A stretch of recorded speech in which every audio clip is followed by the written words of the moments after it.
Hello friends, मैं हूं अब्दुल खालिद और आप सभी का स्वागत है आपके अपने यूट्यूब चैनल स्टडी टाइम में। फ्रेंड्स, जैसा कि आप सभी को मालूम है कि शिक्षा मंत्री जी के द्वारा रीट एग्ज़ाम सितंबर माह में करवाने का निर्णय लिया गया है। तो फ्रेंड्स, उसी को देखते हुए मैं अपने चैनल पर शिक्षा मनोविज्ञान की वीडियो सीरीज स्टार्ट करने जा रहा हूँ, जिसमें हम फ्रेंड्स शिक्षा मनोविज्ञान के पूरे सिलेबस को कवर करने की कोशिश करेंगे। तो फ्रेंड्स, आज हम उसी क्रम में आगे बढ़ते हुए अधिगम के बारे में समझने का प्रयास करेंगे। तो फ्रेंड्स, अधिगम क्या होता है? अधिगम का मतलब होता है सीखना, यानी कि लर्निंग। फ्रेंड्स, आप सभी लोग जानते हैं कि हम वातावरण में रहते हुए विभिन्न प्रकार के अनुभव प्राप्त करते हैं और उन अनुभवों को प्राप्त करने के बाद में हमारे व्यवहार में परिवर्तन आता है। जैसे कि फ्रेंड्स, हम पानी में तैरना वो भी अनुभव के बाद ही सीख पाते हैं और हमारे व्यवहार में परिवर्तन आता है। जैसे कि पेड़ पर चढ़ना, ये भी एक अधिगम है। फ्रेंड्स, अधिगम को और अच्छी तरह से समझने के लिए हम एक एग्जाम्पल की सहायता लेंगे।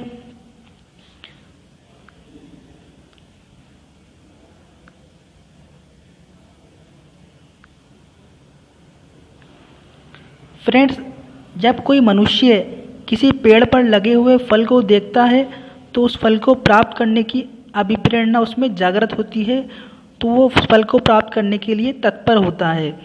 अब जब वो फल को प्राप्त करने के लिए तत्पर होता है तो वो पेड़ पर चढ़ने की कोशिश करता है, यानी कि विभिन्न अनुक्रियाएं करता है, कई प्रयास करता है पेड़ पर चढ़ने के, लेकिन उसके मार्ग में बाधाएं आती हैं जिससे वो पेड़ पर नहीं चढ़ पाता है।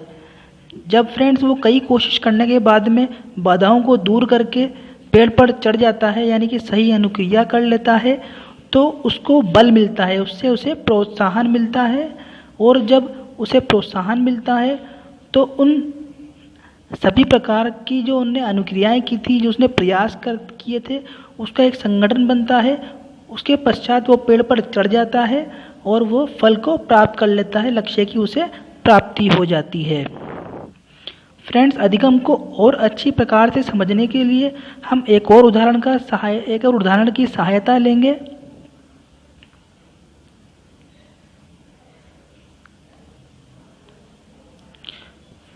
फ्रेंड्स, जब कोई बालक प्रथम प्रयास में, यानी कि प्रथम बार आग के पास जाता है या उसे छूने का प्रयास करता है तो वह जल जाता है। यानी कि जब बालक आग के पास जाता है और उसे छूता है तो वह जल जाता है, लेकिन जब वो अगली बार दोबारा फिर आग को देखकर आग के पास जाता है तो उससे वो दूर रहने का प्रयास करता है, यानी कि उससे आग से दूर रहता है। तो फ्रेंड्स, इससे हमें ये पता चलता है कि बालक को ये अधिगम हो गया है कि आग से जल जाने का खतरा रहता है, तो उसके व्यवहार में ये परिवर्तन हुआ। अतः अनुभव के द्वारा बालक के व्यवहार में जो परिवर्तन हुआ है उसे ही फ्रेंड्स हम अधिगम कहते हैं। फ्रेंड्स, अधिगम के बारे में कई शिक्षा मनोवैज्ञानिकों ने अपनी अपनी परिभाषाएं दी हैं, तो उसी को हम कुछ महत्वपूर्ण परिभाषाएं जो कि एग्ज़ाम के पॉइंट ऑफ व्यू से इम्पोर्टेंट हैं, उसको हम समझने का प्रयास करेंगे। तो फ्रेंड्स, सबसे पहली जो डेफिनेशन को हम समझेंगे वो दी है क्रो एंड क्रो ने। क्रो एंड क्रो ने ये बताया कि जो सीखना, जो अधिगम होता है वो क्या होता है? ज्ञान और अभिवृत्तियों का अर्जन है। यानी कि अधिगम जो होता है वो ज्ञान और अभिवृत्तियों का अर्जन होता है। तो क्रो एंड क्रो ने कहा कि जो सीखना होता है वो आदत एवं अभिवृत्तियों का अर्जन है। तो हमें ये दो शब्द ध्यान रखने हैं फ्रेंड्स, आदत और अभिवृत्तियाँ। ये बात कही थी क्रो एंड क्रो ने। अगली जो डेफिनेशन है फ्रेंड्स वुडवर्थ की है। वुडवर्थ ने अधिगम के बारे में कहा कि नवीन ज्ञान एवं प्रवृत्तियों को अर्जित करने की प्रक्रिया ही अधिगम है। नवीन ज्ञान एवं प्रवृत्तियों को अर्जित करने की प्रक्रिया ही क्या कहलाती है? अधिगम कहलाती है। तो फ्रेंड्स हम वुडवर्थ की डेफिनेशन में हम दो शब्दों को ध्यान रखेंगे, नवीन ज्ञान और प्रवृत्तियाँ। इसी प्रकार से अगली जो डेफिनेशन है फ्रेंड्स स्किनर के द्वारा दी गई है अधिगम के बारे में। स्किनर ने अधिगम के बारे में ये कहा है कि व्यवहार में उत्तरोत्तर अनुकूलन, यानी कि लगातार जो अनुकूलन होता है वही अधिगम कहलाता है। फ्रेंड्स स्किनर के बारे में हमें ये डेफिनेशन ध्यान रखनी है कि व्यवहार में जो उत्तरोत्तर अनुकूलन होता है, लगातार जो अनुकूलन होता है उसे अधिगम कहते हैं। ये शब्द हमें ध्यान रखना है, उत्तरोत्तर अनुकूलन स्किनर के द्वारा। अगली जो डेफिनेशन है फ्रेंड्स वो दी गई है गिलफोर्ड के द्वारा। गिलफोर्ड ने अधिगम के बारे में क्या कहा है वो भी समझ लेते हैं।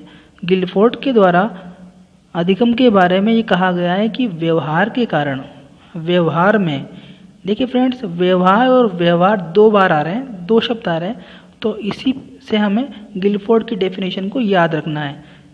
तो गिलफोर्ड ने कहा है कि व्यवहार के कारण व्यवहार में परिवर्तन ही क्या कहलाता है, अधिगम कहलाता है।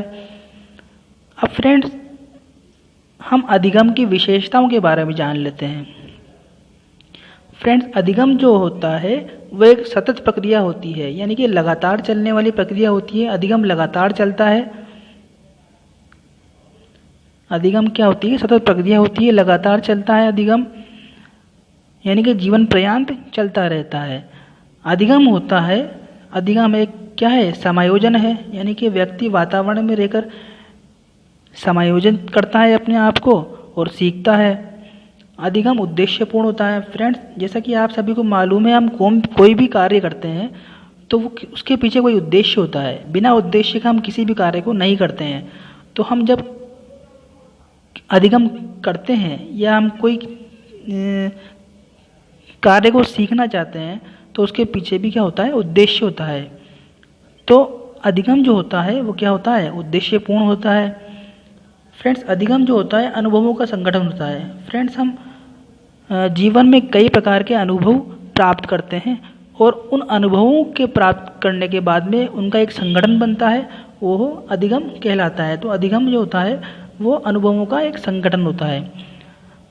फ्रेंड्स अधिगम जो होता है वो व्यक्तिगत भी होता है और सामाजिक में होता है। हम जब सीखते हैं तो व्यक्तिगत रूप से भी सीखते हैं, खुद भी सीखते हैं और समाज में रहकर भी सीखते हैं। तो फ्रेंड्स अधिगम जो होता है वो व्यक्तिगत भी होता है और सामाजिक भी होता है।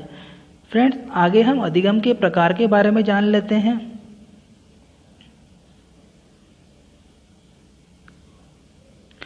फ्रेंड्स अधिगम जो होता है वो दो प्रकार का होता है। अधिगम आर टू टाइप्स। प्रथम जो अधिगम होता है वो गत्यात्मक अधिगम होता है। अब गत्यात्मक अधिगम के बारे में हम समझ लेते हैं। जब व्यक्ति शारीरिक गतिविधियों के द्वारा सीखता है, स्वयं की गति से सीखता है, तो उसे हम गत्यात्मक अधिगम कहते हैं। एग्जाम्पल के तौर पे साइकिल चलाना, क्रिकेट खेलना, ये गत्यात्मक अधिगम कहलाता है। अगला अधिगम है फ्रेंड्स संज्ञानवादी अधिगम। संज्ञानवादी अधिगम के बारे में हम समझते हैं कि जब ज्ञानेंद्रियों की सहायता से, फ्रेंड्स जब ज्ञानेंद्रियों की सहायता से मस्तिष्क द्वारा किसी समस्या का हल करते हैं, हम किसी समस्या का समाधान करते हैं और उस समस्या का समाधान के पश्चात जब हमें जो अधिगम होता है उसे हम संज्ञानवादी अधिगम कहते हैं। फ्रेंड्स अधिगम के प्रकारों के बारे में गेने ने 8 प्रकार के दिए। गेने द्वारा अधिगम के 8 प्रकार बताए गए हैं। अब वो कौन कौन से हैं फ्रेंड्स उसको भी देख लेते हैं।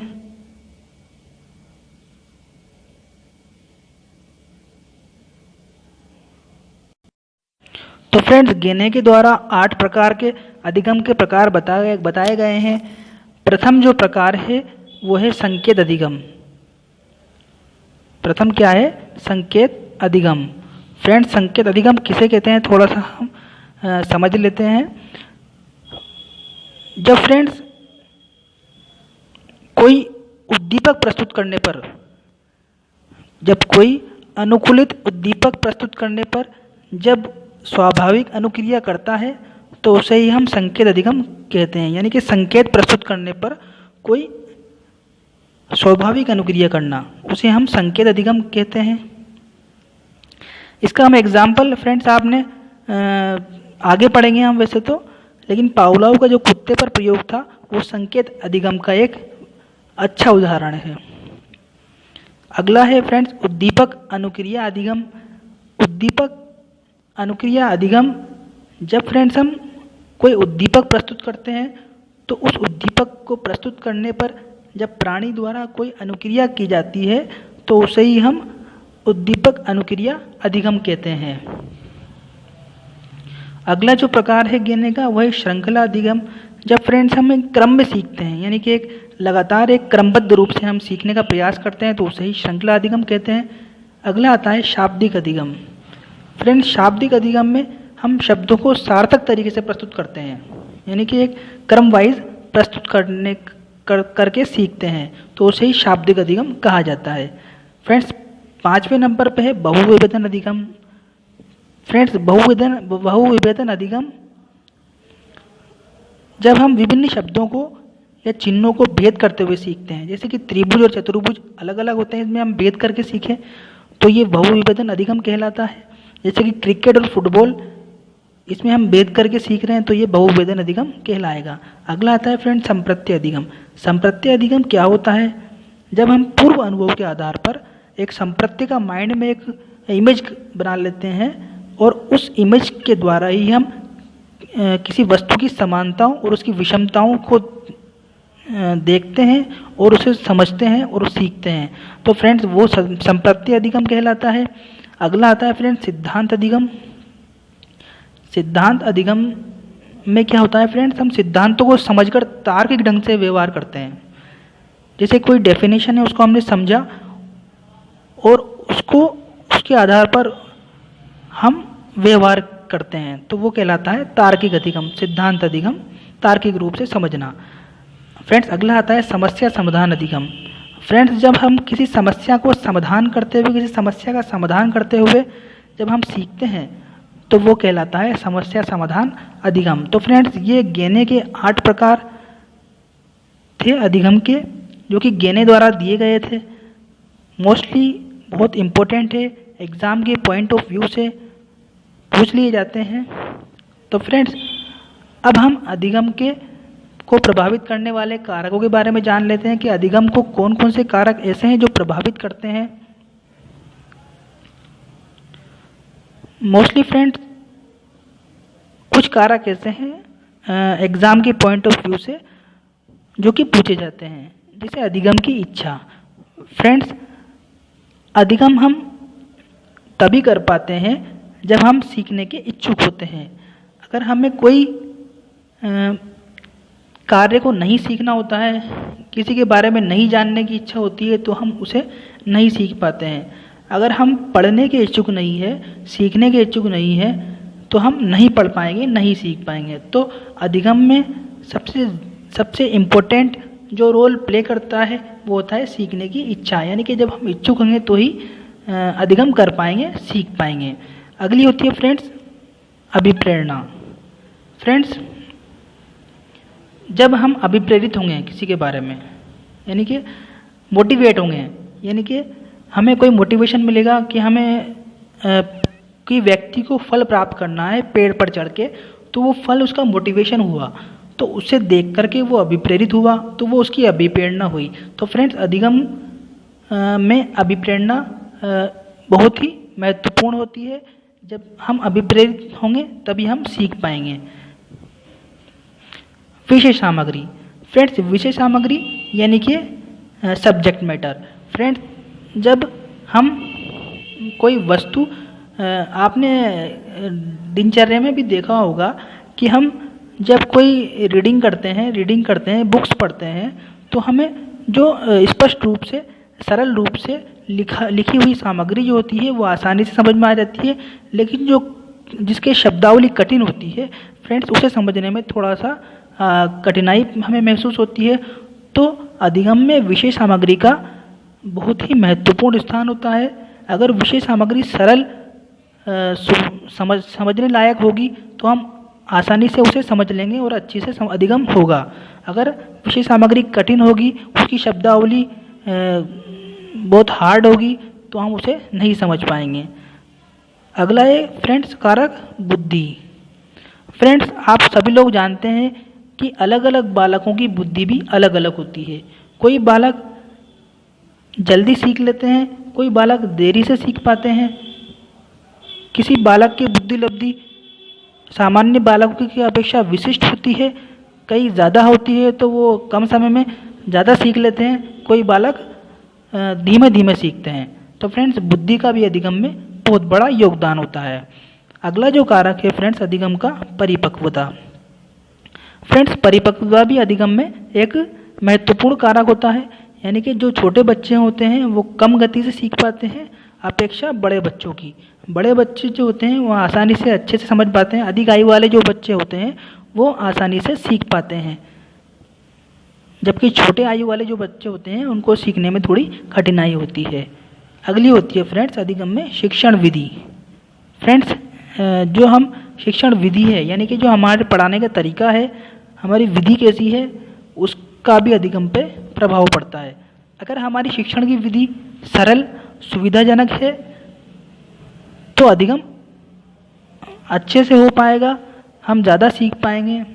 और फ्रेंड्स, अगर हमारी अधिगम की विधि, पढ़ाने की जो शिक्षण की जो विधि है वो गलत है, तरीका हमारा गलत है पढ़ाने का, तो हम अधिगम नहीं कर पाएंगे। फ्रेंड्स, अधिगम को वातावरण भी प्रभावित करता है।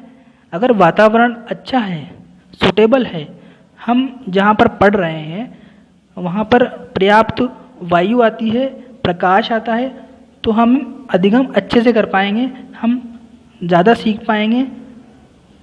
यदि हम एक बंद कमरे में पढ़ते हैं जहाँ पर ना तो प्रकाश है ना तो वायु है, तो वहाँ पर हमें अधिगम में कठिनाई आती है। तो फ्रेंड्स, ये थे कुछ कारक। धन्यवाद। फ्रेंड्स, आप मेरे चैनल पे नए हैं तो फ्रेंड्स चैनल को सब्सक्राइब करें और बेल आइकन को प्रेस करें ताकि हमारी जो भी वीडियो अपलोड हो वो आप तक सीधे पहुंच पाए, नोटिफिकेशन आपको मिल